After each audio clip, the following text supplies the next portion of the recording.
welcome back to Hidden Harvest with Liz. Today we're going to be working on the strawberry bed that's supposed to go out in mid-February right now. And the only thing that's on them is a granulated fertilizer, and then I've got eggshells and I've got perlite to mix in with the actual clay that we have going on here.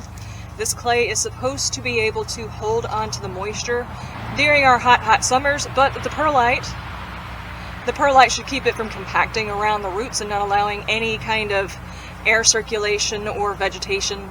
Not vegetation. Worms are not vegetation. I'm sorry, worms. It allows them to move around and get to the nutrients and stuff that they need. So what I'm going to do is I'm going to add some fertilizer, some worm castings, and then I'm going to top this bed off and get it prepped and ready to go. And let's just get to it, I guess. Sure. Owning long sleeves. Just steal my clothes. Well, I'm sorry, I don't have a man I could just steal my clothes from. I mean, that's what you're supposed to do. It starts in high school. You get their Letterman jacket and you wear that, and you get, whenever you move in together, you start wearing their shirts and their socks, because they know how to shop better, more comfortable than we do. Because most women's clothes isn't made for comfort. It's made to look pretty. Exactly.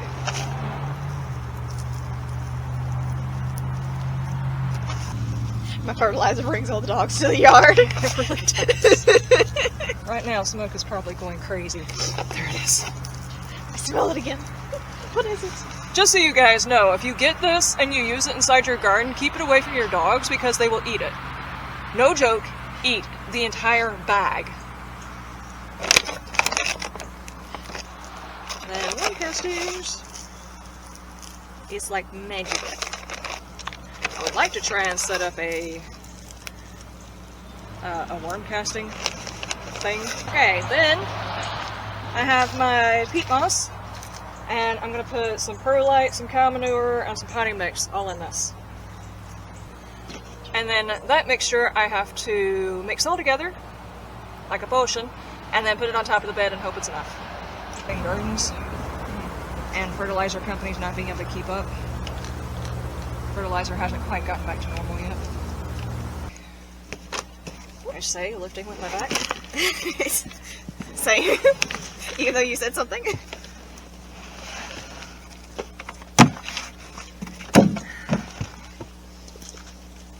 I mean, I will have to top dress these every single year anyway, just to add a bit of fertilizer and amendments and stuff like that, so typically when you do raised beds, you kind of get used to the fact that you're going to have to add some manure or compost or something to feed the beds anyway.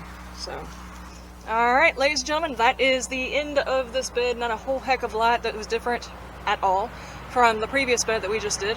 But now this bed is prepped and ready to go come mid-month, and I'll bring you back for that. Welcome back to Hidden Harvest with Liz. Today we have got a ton of things that need to get done. I really need to work on my strawberry bed, my asparagus bed, but let's just go ahead and get into what we can get into to start with. First things first, let me go ahead and show you the beds where we're going to be prepping.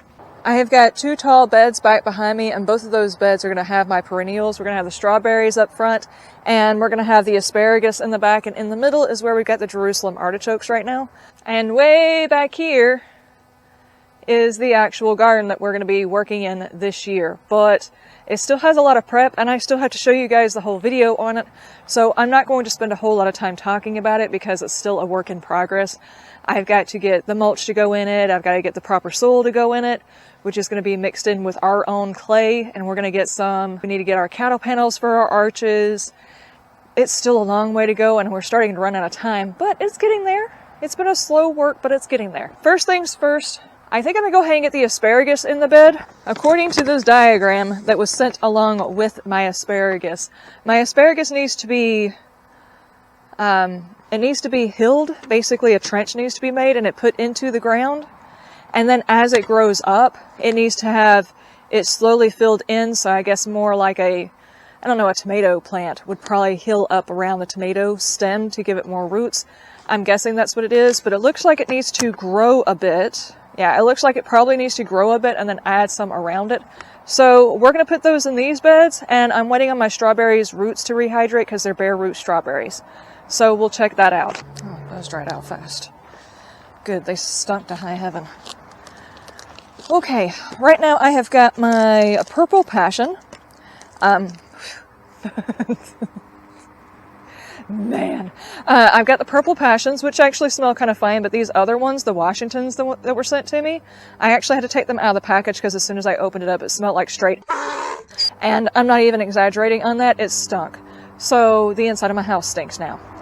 But hopefully, it was probably anaerobic, and it was probably anaerobic for a few days inside of that bag. So I'm guessing that's probably the reason for the smell. But according to the instructions that came along with the asparagus, we're supposed to go ahead and plant them in as soon as we get them.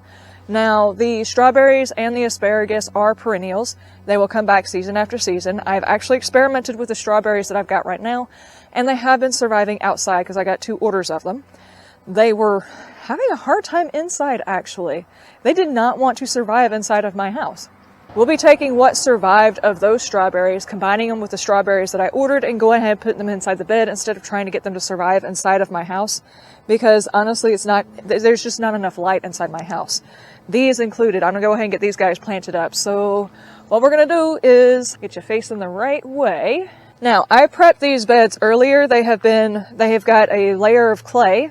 They have got a layer of compost and a layer of topsoil, not topsoil, but potting soil. But I've also done a whole bunch of amendments and fertilizers, stuff like that, and let it sit in the bed long enough for everything to start breaking down because they were granulated fertilizers. So they should actually be completely ready for these plants to take up as soon as we get them in the ground. Let me go get my gardening gloves and a trowel and we'll get started. First things first, I need to pull my mulch off of the bed.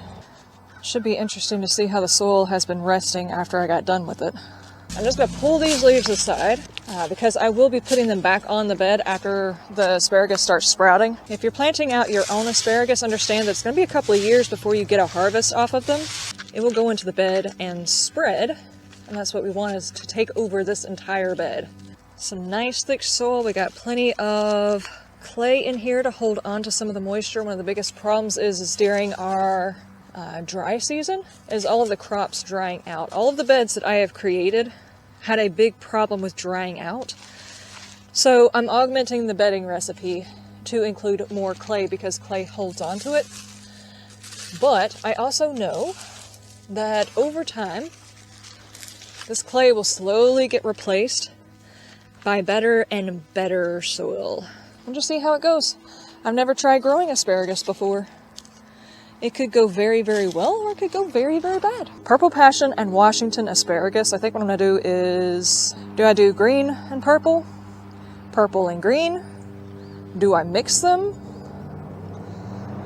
I think for the sake of transplanting out, if I decide I want to transplant out of this bed for any reason, if the bed's just not working out and I need to replace it or move it, I think having them separated will work better. So let's put the...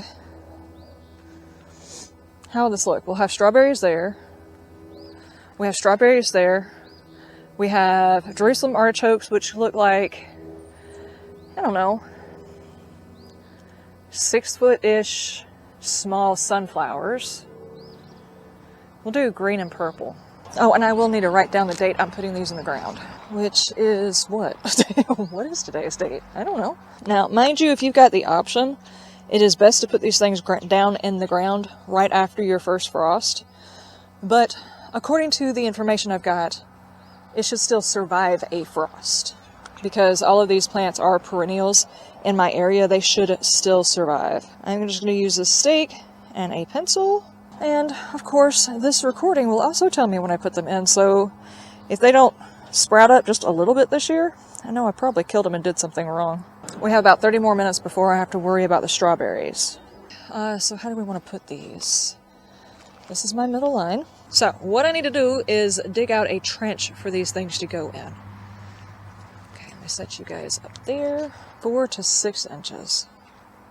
It's pretty deep, actually. Go for the 4-ish inches. Around there somewhere. And then, because I planned on topping off the bed anyway, for the last time I need to hill up around these guys, I will just go and get another bag to go over the bed. And right there, and just put some soil down so like there's a little I don't know, cone or something, and then move the legs around it. Legs, yes, asparagus has legs. Just so it divides up the roots a bit. Okay, what I'm going to do is what I would normally do with a strawberry and cover it to the crown, which is what I would call the crown.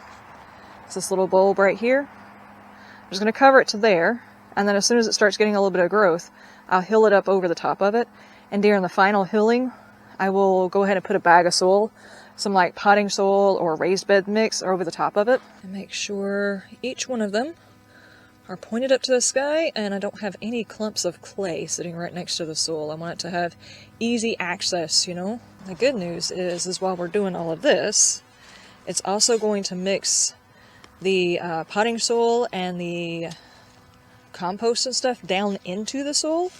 I wonder how long it will take for them to grow up to the size that I need them to put the other bag over there, because I need to schedule that in somehow. I'm not very happy with these particular roots, especially after seeing the others. These look like they were chopped up in order to be sold. Let's just hope these guys actually survived. I don't know that they did. The smell that comes out of that bag when I opened it, it smelled like so anaerobic. I don't see how it's possible that they survived, but I've seen plants pull through a whole lot more. So, you know, I'm going to stick them in there, see what happens. What I'm going to do is I'm going to bring you closer for this final one so you can see a little bit more of what I'm doing. So I'm digging down, I don't know, probably 3 inches or so. I know it said 4 to 6, but I am also planning on adding a couple more bags to the top of this bed. Those bags will also add a couple of inches, and I have to give them time to grow just a little bit before I start the burying. So, and since I know where these guys are buried, I can focus the good soil on top of these individual rows. I'm going to take and build like a little bitty mound, just like a little mound about that big, where I want the crown to be, just so I have something to set the roots around.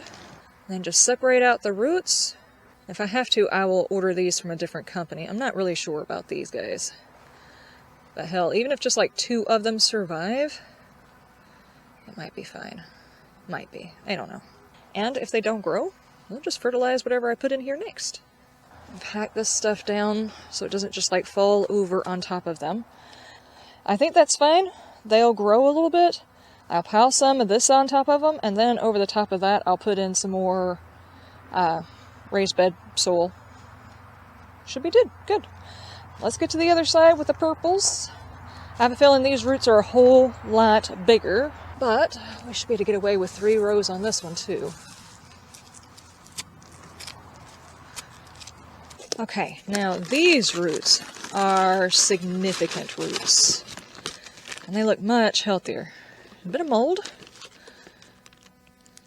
but they don't smell anaerobic. Not even a little bit. These are so much better. Okay. Just splay them roots around. Whoa, look at the root system on that bad boy. I think perhaps I was reading the diagram wrong, and it was like, hey, dig down this far for the root, because they're supposed to be monsters. Well, I know for next time, that's for damn sure. You know, I've never actually had purple asparagus. I've only had asparagus like 3 times in my entire life. From what I understand, the stuff you get from the store doesn't taste anything like it's supposed to. I feel bad for judging a whole bunch of vegetables off of what they taste like when they come out of a grocery store. Alright, this one's going to be a little bit close, but it is a smaller root. And maybe if these guys survive, I might decide to separate out the greens and the purples later on. Okay, now we're going to backfill a lot of the soil around these. Like I said, after everything settles back in, I'm going to come back out here and put some soil around them. They can get nice and settled with the toes in the soil, as it were. This behemoth over here in the corner. My God. Did you have a cousin whose name was Cthulhu? That looks like a root. What are you doing sticking out? Put your toes back underneath the blanket. My God. You actually needed to go in there a whole lot deeper. You were a tall boy. I don't know what to do about this one. It's a bit taller than the bed will allow. I will plant you anyway, see what happens. I think the roots are starting to dry out, but it did say not to wet the roots, to allow them to dry out. So, just following the instructions. This does not even seem like a hill down situation. You're just chilling on the surface. Oh, they're losing their flexibility the more they dry out. I don't like it, but like I said, I will be putting more into the bed and it will settle.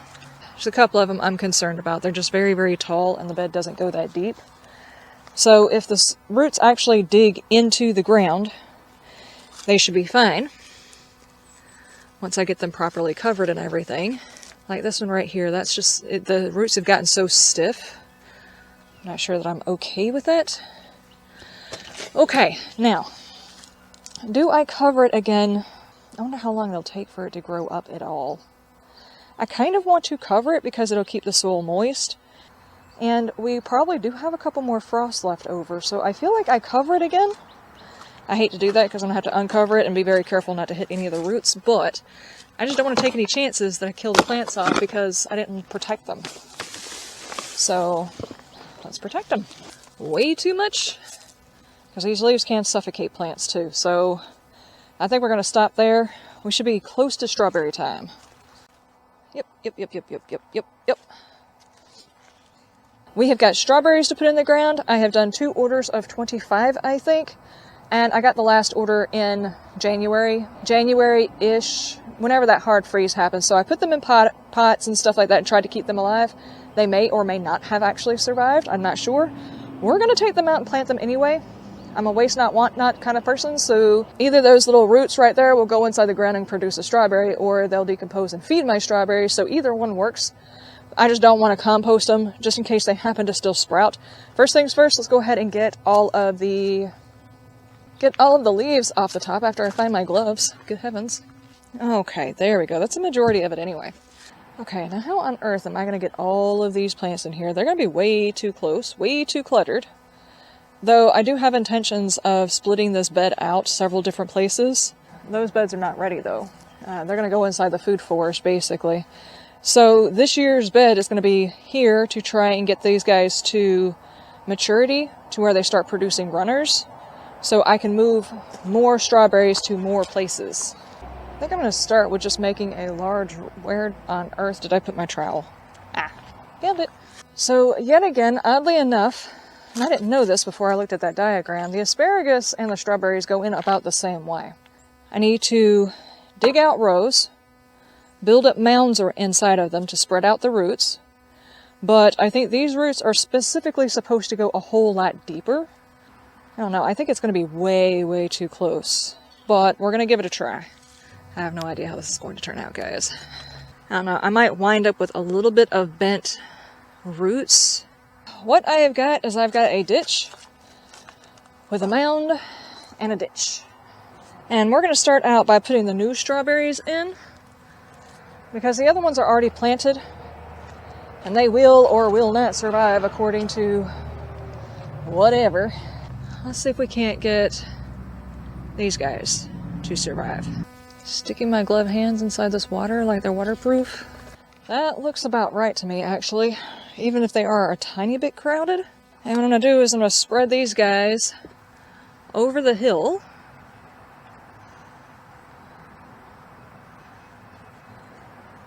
Now, mind you, I think the correct pacing is probably like 4 or 5, possibly even 6 inches apart, at least. So I am definitely going way overboard on plant closeness. But I do have a lot of plants that need a home. And not a whole lot of garden beds that are already ready to go, you know? Okay, now, I've got all those, and I think what I'm going to do is in between each of these, on this hump, I'm going to place some more. Because I also have another 25 that need to go in here. Like I said, way too close. Make sure I break that soil up so it has a bit of circulation, air, less of whatever this is. Okay, and I can save the others for the other side. I just need to backfill a couple of gaps. Oh, I think I need one right here at least. There's a big old gap on this side of the bed. I've got plenty of gaps that I'll have once I start putting the other bed together, the other plants in, so it should be fine. Now, just so you know, this is not the best kind of soil for strawberries. Not even the closest kind of soil. Strawberries like good drainage, they like to stay moist but not sit in water, and they prefer a sandier mix than what we're currently using, but I am working with what I've got. So they may or may not struggle quite a bit as they're growing. Okay, I've got 4 or 5 of those. I'll go ahead and put those in. There we go. Okay, all of those guys are in. Now I've got to pull out all of the ones that are inside beds already. Alright, so what I'm just going to do is de-bowl those guys and then get them transferred in there too. Okay, let me just take a pause before we do anything else and talk to you about the strawberries themselves. Now, the best time to plant the strawberries, absolute best time, would be in the early spring, preferably after your last frost. These guys will probably survive, most likely survive a frost or two in the ground, so long as it's not like a seriously hard frost like teens. I would say these guys will probably survive that. The best way to find out your frost date is to go into Google, tell it your zip code, and ask for your frost date. And it will give you that. You can also go on the Farmer's Almanac and check there as well. You just put in your zip code and it'll tell you that. I have several that have looked better. I'm still going to put those in here and hope that they eventually grow. I've got them inside some potting soil with vermiculite over the top of them. I'm not sure that the vermiculite actually helped. I was trying to get rid of the gnats. Not that it helped out a whole heck of a lot. See if I can't reclaim some of that vermiculite to be used on something else.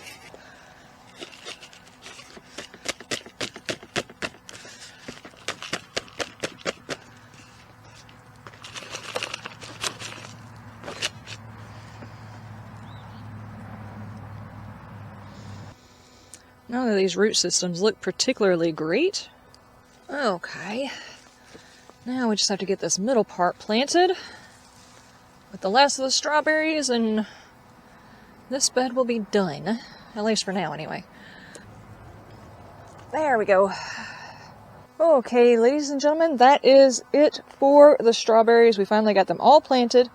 We'll see how many actually survive. That's kind of how I feel about most of the plants that I put in the ground. It's like, may the odds ever be in your favor, because I put it in the ground, and whatever survives, survives. I'm not really sure what to expect, especially out of plants I have never grown before, or plants that I have practically annihilated before I even stuck them in the ground, on whether or not they will survive. Probably not, but hopefully at least a few of them do, and they will populate this bed. Just remember what I said. This bed right here is way, way overstuffed with strawberries. I'm hoping that we will have the bed ready for these this year that I also want them to go into. I don't think it's going to happen because it's going to be over in the forest, the orchard, as it were, that we are going to have. I'm not sure how long it's going to take to get to that section of the garden as we're still working on the stuff back behind me. Hopefully this will get, you know, some of them going, and then once we're ready for the new spot, these guys will produce runners next year so that I can use the runners and root the runners and move those guys out there, and we'll have a whole lot more food hidden around the yard instead of just in the beds. Alright, ladies and gentlemen, that is it. Let me know if you've grown strawberries yourself, if you've done it through the bare root method, or if you grew yours from the seeds. Should be interesting to see how these turn out, and I think that the next ones, the June berries, I'll probably plant from seed just so I can have that experience as well. We'll see how this goes. I will see you guys next time. You have a wonderful day, wonderful night, and you stay shiny. Bye!